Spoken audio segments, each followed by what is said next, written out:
সম্মানিত ভিউয়ার্স, আজকে আমি দেখাবো একটি ইউপিএস কে কিভাবে আইপিএস এর মতো করে চালাবেন। পুরাতন আমি কিনেছি, কোথা থেকে কিনবেন, কোথায় পাবেন, সবকিছুর লিংক আমি দিয়ে দিব।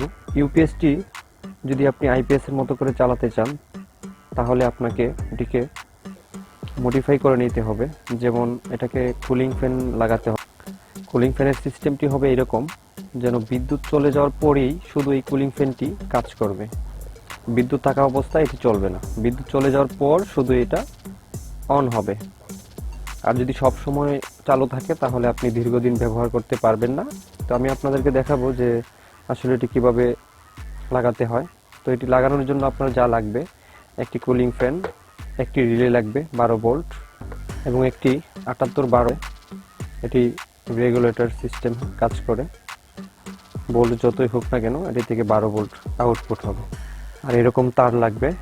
এই তারগুলো আপনারা যেখানে অটোর পার্টস বিক্রি করে তাদের কাছে পেয়ে যাবেন। এগুলো অনেক গেজ, অনেকগুলো তার এটার ভিতরে আছে। এখানে আসলে ডিসি তার ইউজ করতে হবে। আমরা ফার্স্ট টাইম ইউপিএসটাকে খুলে নিই।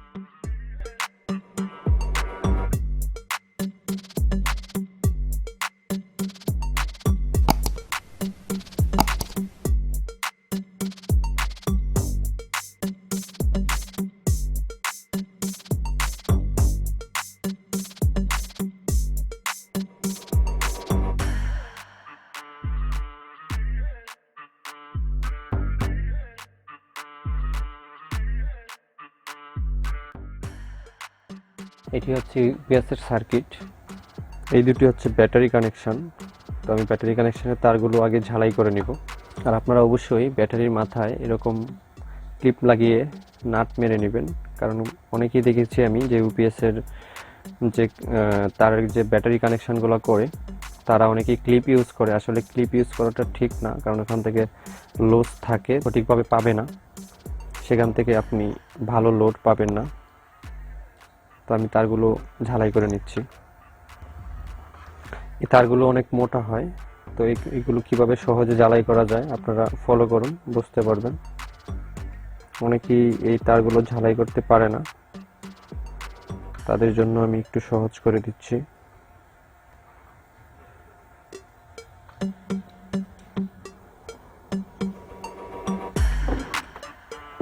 তারগুলোকে আপনারা ঠিক এইভাবে আরেকটি তার দিয়ে আটকাই দিবেন, তাহলে ঝালাই করতে সুবিধা হবে।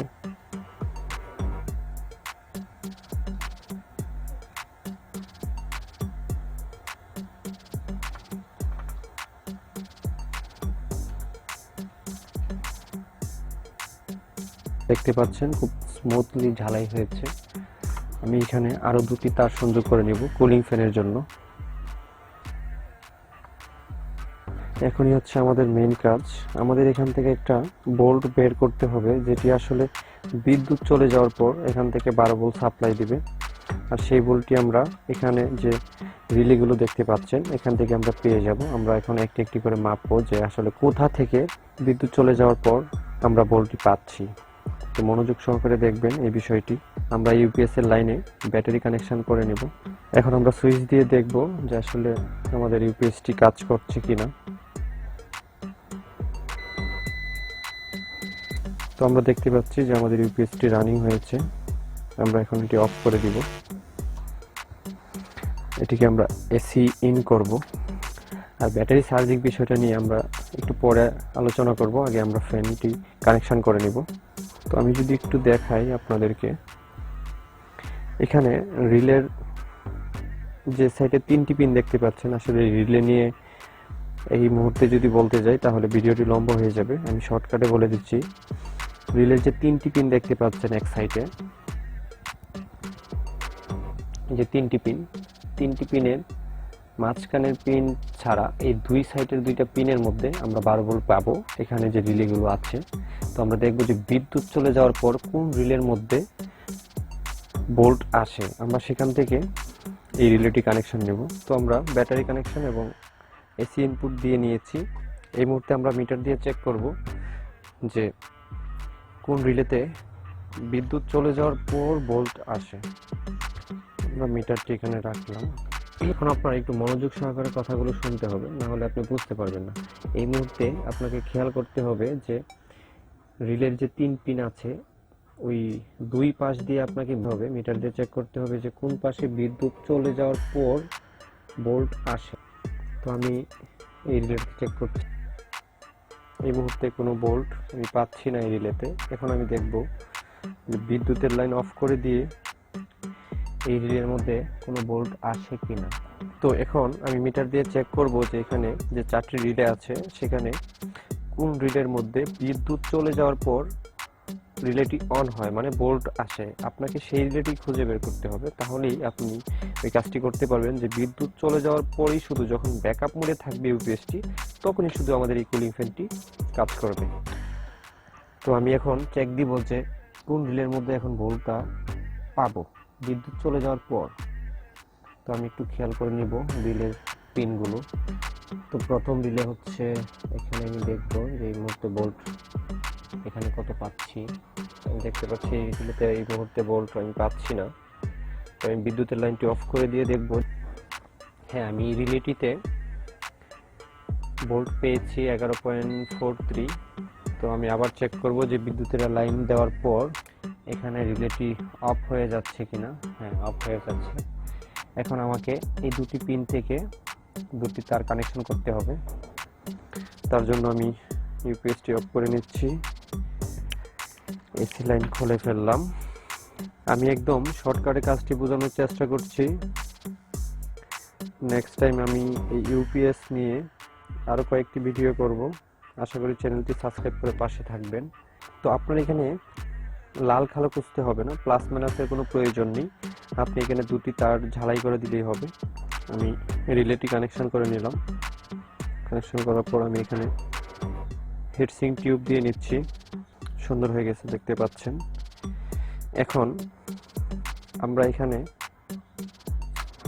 যে কাজটি করব, এটা হচ্ছে আমাদের ব্যাটারির থেকে দুইটি তার আসা। এখন আমাদের এই রিলেটাকে সুইচিং করতে হবে। বিদ্যুৎ চলে যাওয়ার পর এই রিলের সাহায্যে ফ্যানটি চলবে, আর বিদ্যুৎ আসার পরে এই রিলেটি অন হবে, ফ্যানটি অফ হয়ে যাবে। তো সেটি এখন দেখাবো। আর তার জন্য অবশ্যই একটি 7812 লাগাতে হবে, না হলে কুলিং ফ্যান কিছুদিন পর নষ্ট হয়ে যায় বেশি ভোল্ট আসার কারণে। তো সেটি আমরা দেখাবো যে কিভাবে লাগাতে হবে। এটা হচ্ছে ব্যাটারি থেকে আসা পজিটিভ লাইন। এখন আমরা ইউপিএসটি ফিটিং দিয়ে নিব। কাজ করার সময় অবশ্যই সাবধানে কাজ করবেন এবং ব্যাটারি থেকে কানেকশন খুলে নেবেন। আমি আবার ইউপিএসটিকে ব্যাটারি কানেকশন করে নিয়েছি। কুলিং ফ্যানটিকে আমি লাগিয়ে নিব। এখন আমরা এটি কানেকশন করব।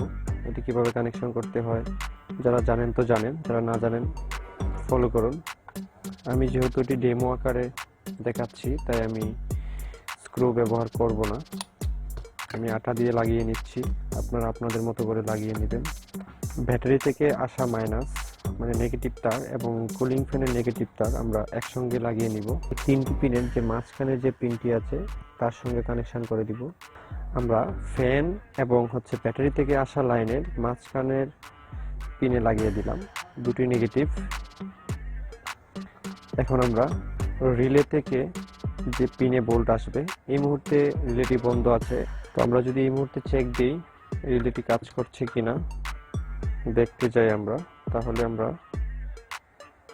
এখানে পজিটিভ এবং এখানে নেগেটিভ আমরা দেখতে পাচ্ছি ভোল্ট আসছে। তো যেহেতু এটা বিদ্যুৎ চলে যাওয়ার পর চলবে, তো যেহেতু এটা বিদ্যুৎ চলে যাওয়ার পর এটাতে লাইন আসবে, তাহলে আমাদের এই পিন থেকে কানেকশন করতে হবে, এই পিন থেকে। তো আমরা আরেকটি তার নিতে হবে, সেখানে আমরা ঝালাই করে দিচ্ছি। দেখতে পাচ্ছেন ঝালাই হয়ে গেছে। এখন আমরা এই 7812 বাম পাশের যে পিনটি দেখতে পাচ্ছেন এখানে আমরা এটি ঝালাই করব।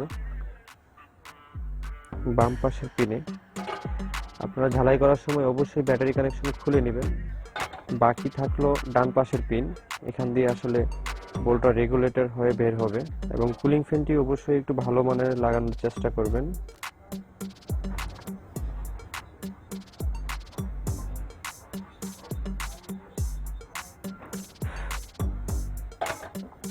আমরা লাগিয়ে নিলাম। এটিকে আমরা জাস্ট এখানে বসিয়ে দিব। আমি আমার দোকানে ভিডিওটি করছি, তাই বাড়তি কিছু নয়েজ আসতে পারে। আজকে আমি ইউটিউব স্টুডিওতে ভিডিও বানাচ্ছি না। এখন আমরা চেক করব যে ফ্যানটি কিভাবে কাজ করছে, এবং রিলেটি আমরা পাশাপাশি রেখে দিচ্ছি।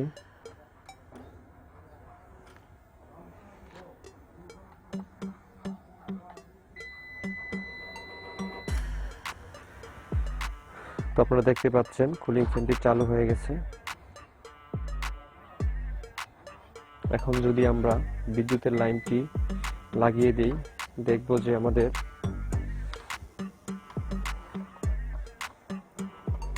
ফ্যানটি বন্ধ হচ্ছে কিনা। তো দেখতে পাচ্ছেন বিদ্যুতে লাইন দেওয়ার পর ফ্যানটি বন্ধ হয়ে যাচ্ছে। আমি আবারও বিদ্যুতের লাইনটি অফ করে দিব।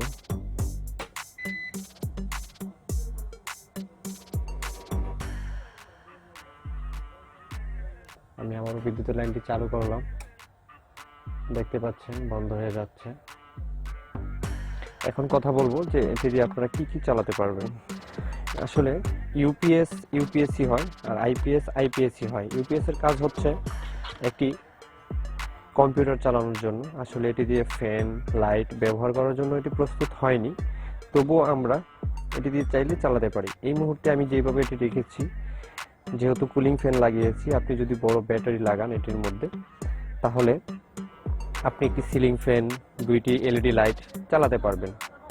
তবে সব থেকে ভালো হয় যদি সিলিং ফ্যান না চালিয়ে টিভি লাইট চালান। আর যদিও আপনাকে ফ্যান চালাতে হয়, তাহলে অবশ্যই ভালো মানের কুলিং ফ্যান ইউজ করতে হবে এবং ভালো মানের ব্যাটারি ইউজ করতে হবে। আর এখন যে প্রসঙ্গটা আসে, চার্জিং। এখন দেখতে পাচ্ছেন যে এখানে কুলিং ফ্যানটি লাগানোর পর যে পরিমাণ জায়গা আছে, সেই পরিমাণ জায়গায় যদি আমি একটি চার্জারের জন্য একটি ট্রান্সফর্মার বসাই, তাহলে জায়গাটা খুবই ছোট হয়ে যাবে এবং এটার ভিতরে অনেক বেশি হিট হবে। অনেক বেশি হিট হবে, আর এটি নষ্ট হওয়ার চান্স অনেক বেশি থাকবে। তাই আমি বলবো যে আসলে ইউপিএস এর মধ্যে ভিতরে কখনোই চার্জার করার প্রয়োজন নেই। আপনারা বাজারে এরকম এক্সট্রা অনেক চার্জার পেয়ে যাবেন, যেখানে অটো কাট, ফুল কাট করা আছে। হ্যাঁ, তাহলে আপনাদের ব্যাটারিগুলো অনেক ভালো থাকবে। এখন এইখানে যে জায়গাটি আছে, এটার ভিতরে যদি আমি একটি ফুল কাট সার্কিট এবং একটি ট্রান্সফর্মার বসাই, তাহলে অনেক বাজে অবস্থা হয়ে যায় এটার ভিতর। আসলে অনেকেই বলে থাকে, এটা ঠিক না। যদি আপনি চান যে হ্যাঁ ইউপিএস এর ভিতরে আমি চার্জিং অ্যাডাপ্টার বা ট্রান্সফর্মার বসাবো, তাহলে আপনাকে এই কেচিংটি চেঞ্জ করে নিতে হবে, তাহলে সব থেকে ভালো হয়। তারপরে যদি আপনারা চান যে না ভিতরে বসাবেন, তাহলে আমাকে কমেন্ট করে জানাতে পারেন। আমি ফুল কাট সার্কিট সহ কিভাবে এটিকে রূপান্তরিত করতে হয় আইপিএস এ আমি দেখিয়ে দিব। তো আমার কথা হচ্ছে এটাই যে আপনারা আমি যেভাবে দেখিয়েছি এইভাবে কাজটি করে আপনারা এরকম একটি চার্জার ব্যবহার করতে পারেন। যদি 50 এম্পিয়ারের নিচে ব্যাটারি হয়, তাহলে আপনারা 5 এম্পিয়ার চার্জার ব্যবহার করবেন। আর যদি 50 এম্পিয়ারের উপরে হয় 10 এম্পিয়ার। আর যদি 100 এম্পিয়ারের উপরে হয়, তাহলে আপনারা 20 এম্পিয়ারের চার্জারটি ব্যবহার করবেন। তো আশা করি সবাই বুঝতে পারছেন বিষয়টি। তারপরে যদি কোথাও বুঝতে সমস্যা হয়, আমাকে কমেন্ট করে জানাবেন। তো যদি ভিডিওটি ভালো লেগে থাকে, চ্যানেলটি সাবস্ক্রাইব করে পাশে থাকবেন। এরকম নিত্য নতুন ভিডিও আমি আপনাদের মাঝে উপহার দেওয়ার চেষ্টা করব। আমার কথা হচ্ছে যে এখান থেকে আমাকে টাকা ইনকাম করতে হবে, সেটাই বড় লক্ষ্য নয়। আমার কথা হচ্ছে আমি যতটুকু জানি সবার মাঝে শেয়ার করতে চাই। ধন্যবাদ সবাইকে, ভালো থাকবেন।